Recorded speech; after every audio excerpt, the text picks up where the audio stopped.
Ya, bismillahirrahmanirrahim. Assalamualaikum warahmatullahi wabarakatuh. Ya, kali ini kita akan membahas bagaimana cara mengatasi korupsi dengan Islam.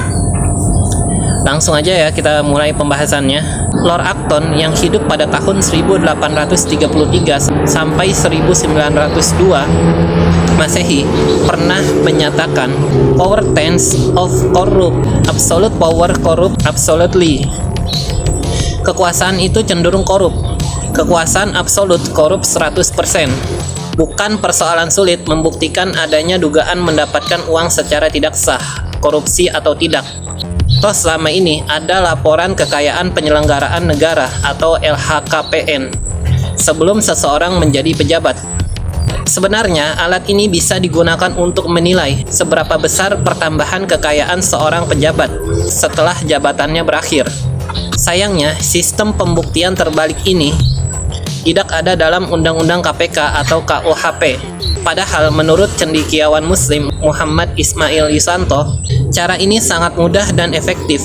Ia kemudian menjelaskan bagaimana cara yang dilakukan oleh Khalifah Umar bin Khattab. Misalnya, melakukan penghitungan kekayaan seseorang pada awal jabatannya sebagai pejabat negara, kemudian menghitung ulang di akhir jabatan. Bila terdapat kenaikan yang tidak wajar, Umar memerintahkan agar menyerahkan kelebihan itu kepada Baitul Mal, atau membagi dua kekayaan itu, separuh untuk negara dan sisanya untuk yang bersangkutan. Muhammad bin Maslamah ditugasi oleh Khalifah Umar membagi dua kekayaan penguasa Bahrain, Abu Hurairah, penguasa Mesir, Amr bin As, dan penguasa Kufah, Sa'ad bin Abi Waqqas. Kekuasaan yang korup muncul dari sistem sekuler. Inilah habitat korupsi yang paling subur. Mengapa? Karena sistem ini menjauhkan para aparatur negara dari Tuhan, dari pengawasan Tuhan. Akhirnya mereka tidak takut dosa dan akhirat.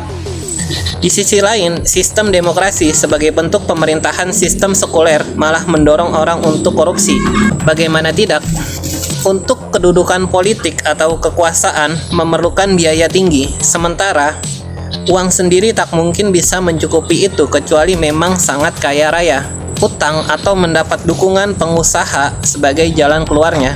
Nah, untuk mengembalikan itu tidak ada jalan lain kecuali korupsi dalam berbagai bentuknya. Maka bisa dikatakan korupsi di negeri ini bukan semata-mata karena masalah pribadi, karena rakus, tapi justru karena sistem yang melingkupinya. Walhasil, sistem demokrasi sekuler itulah biang korupsi. Tidak ada jalan lain kecuali sistem ini harus dibuang jika ingin menghilangkan korupsi. Selama sistem demokrasi itu berlaku, selama itu pula korupsi tumbuh subur. Di zaman Soekarno, Soeharto, bahkan hingga sekarang berganti pimpinan tak mampu memberantas korupsi. Justru KKN kian marak di era reformasi. Ustadz Ismail menjelaskan, korupsi hanya bisa dicegah dengan sanksi tegas bagi para pelakunya dan teladan pemimpin. Tidak mungkin korupsi dicegah jika pemimpinnya korup dan membiarkan orang di sekitarnya korupsi. Pencegahan korupsi, lanjutnya, memerlukan penanaman keimanan kepada Allah dan rasa takut kepada azab akhirat bagi seluruh rakyat, termasuk pejabat negara. Bila hukum di dunia bisa dibeli, tak juga takut akhirat, lalu apalagi yang bisa mencegah berbuat korupsi, terangnya. Disitulah, kata Ustadz Ismail, pentingnya tegaknya kehidupan Islami. Di dalamnya diterapkan syariah Islam secara kafah dengan suasana keimanan yang kental. Dalam Islam sendiri, secara praktis ada beberapa langkah mencegah terjadinya korupsi. Pertama, sistem penggajian yang layak. Para pemimpin dan pegawai negara adalah manusia biasa yang mempunyai kebutuhan hidup serta kewajiban memberi nafkah kepada keluarganya. Agar dapat bekerja dengan tenang dan tidak tergoda untuk berbuat curang, kepada mereka diberikan gaji yang layak serta tunjangan hidup lain. Rasulullah Shallallahu Alaihi Wasallam dalam hadis riwayat Abu Daud bersabda, barang siapa diserahi pekerjaan dalam keadaan tidak mempunyai rumah, akan disediakan rumah. Jika belum beristri, hendaknya menikah. Jika tidak mempunyai pembantu, hendaknya ia mengambil pelayan. Jika tidak mempunyai hewan tunggangan atau kendaraan, hendaknya diberi. Dan barang siapa mengambil selainnya, itulah kecurangan atau gholin. Kedua, larangan menerima suap dan hadiah. Suap haram dalam Islam. Berdasarkan sabda Rasulullah SAW, ia berkata, "Laknat Allah terhadap penyuap dan penerima suap." Hadis riwayat Abu Daud. Praktik suap dan pemberian hadiah sangat besar pengaruhnya terhadap birokrasi. Pegawai akan bekerja tidak sebagaimana mestinya hingga menerima suap. Di bidang peradilan, hukum akan berjalan secara tidak adil atau cenderung memenangkan pihak yang memberikan suap. Ketiga, perhitungan kekayaan di awal dan akhir masa jabatan. Ini seperti yang dipraktekkan oleh Khalifah Umar bin Khattab. Bila ada kenaikan harta yang tidak wajar, Umar langsung memotongnya bagi negara. Keempat, teladan dari pemimpin. Para pemimpin Islam berlaku zuhud. Khalifah Umar bin Abdul Aziz misalnya, hidup sederhana dan menyerahkan harta keluarganya yang diduga tidak didapatkan secara benar pada masa lalu. Dengan teladan dari pemimpin, tindak penyimpangan akan terdeteksi secara dini. Kelima, hukuman setimpal. Hukuman yang keras akan membuat para koruptor takut. Demikian pula orang lain yang hendak korupsi. Dalam Islam, tindak korupsi termasuk jarimah atau kejahatan yang akan terkena takzir. Bentuknya bisa berupa hukuman tasyir, yaitu berupa pewartaan atas diri koruptor, sampai hukuman kurungan.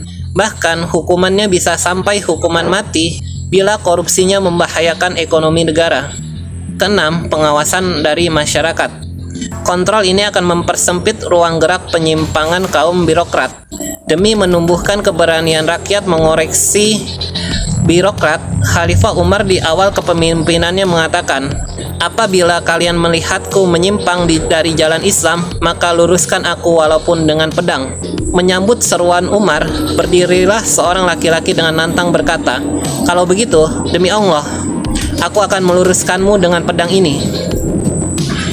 Yang ketujuh, mewujudkan sikap ihsan. Sikap inilah yang menjadi pengendali diri untuk tidak melakukan tindak korupsi. Dengan iman yang benar, masing-masing sadar akan konsekuensi dari ketaatan atau pelanggaran yang dilakukannya kelak di akhirat kelak. Sekali lagi, cara-cara ini hanya akan efektif dalam habitat yang sesuai, yakni negara yang menerapkan Islam secara kafah, yaitu negara khilafah Islamiyah.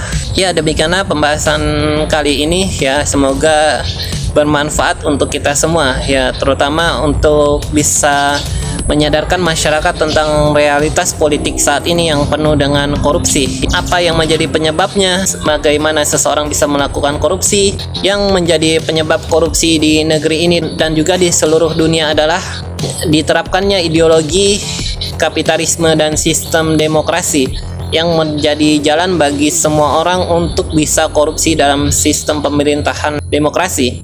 Maka solusinya juga harus mendasar fundamental, solusi yang ideologis dan sistemik, yaitu dengan menerapkan ideologi Islam dalam sistem pemerintahan Islam khilafah Islamiyah. Ya, semoga khilafah segera berdiri tidak lama lagi di Jakarta. Demikian pembahasan kali ini, semoga bermanfaat untuk kita semua. Semoga Allah menolong kita semua untuk menegakkan agamanya, menegakkan kekuasaan Islam untuk kebaikan negeri ini dan seluruh dunia. Assalamualaikum warahmatullahi wabarakatuh.